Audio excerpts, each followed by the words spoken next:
A famous slogan, there's no wrong way to eat a Reese's. There's no wrong way. Honey, I'm home. To eat a Reese's. But according to one lawsuit, there may be a wrong way to package them. A woman is suing Hershey, the maker of Reese's, saying this pumpkin-shaped chocolate doesn't match its packaging. It's not the kind of Halloween trickery Cynthia Kelly wanted. She says in the class action lawsuit filed in Florida that she wouldn't have bought the peanut butter pumpkins if she knew the chocolate didn't have a, quote, cute-looking carving of a pumpkin's mouth and eyes. And the lawsuit claims Hershey falsely represented several other products like Reese's White Ghost, Reese's Peanut Butter Bats, and Reese's Peanut Butter Football. She's not the only one complaining. Aw, man. I thought it would have a face on it. It's just a chocolate blob. The lawsuit citing wider grumbling on social media. If you're going to show a face, put a face on it. It comes after a string of high-profile food advertising lawsuits in the last few years against Taco Bell for its Mexican pizza and Burger King for its Whopper, claiming there wasn't as much food as advertised. Attorney Anthony John Russo Jr. represented clients in those suits.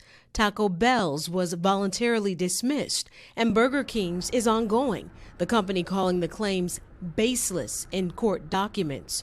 Russo also filed this Hershey lawsuit, telling the Washington Post the litigation is, quote, not a waste of time, saying, quote, there's no other way for us to stop the false advertising.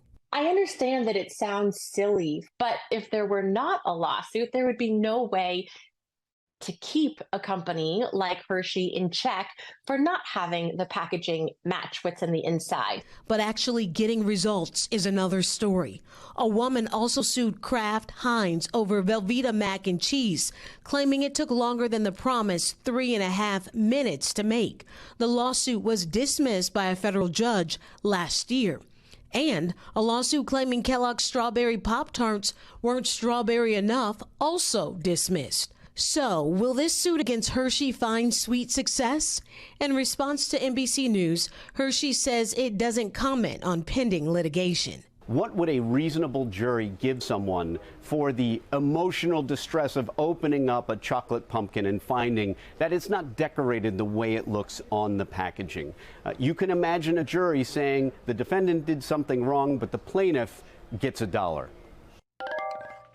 Adrian Broadus is joining us now. Adrian, we're so glad to have you on the show. Welcome, and thank you for bringing us this very interesting story, because you heard the issue there, right? Like, maybe they'll get $1, Danny Savallo says, the plaintiff, but they want a lot more than a $1. They want $4,999,000 more, right? Like, what are the odds here of some kind of a payout, considering the other interesting point that our other legal analyst made, which is there aren't many ways to hold these big corporations accountable for their advertising other than these kinds of lawsuits? Yeah, Hallie, the ask seems extreme, $5 million when you add all those numbers up. But the legal experts who spoke with us today say that is just a starting point. So what happens next? Hershey will likely file a motion to dismiss. But if the judge presiding over this case allows it to move forward, that's when we will usually see a settlement negotiation begin. And that is when a lot of numbers are thrown around. But there's no guarantee that this case will become a class action lawsuit, or that it will go to trial, or that we will even see a settlement. But if there is a real case here, it's likely Hershey will have to change its packaging so future customers don't have the same complaint or confusion. Hallie? Thanks for watching. Stay updated about breaking news and top stories on the NBC News app, or follow us on social media.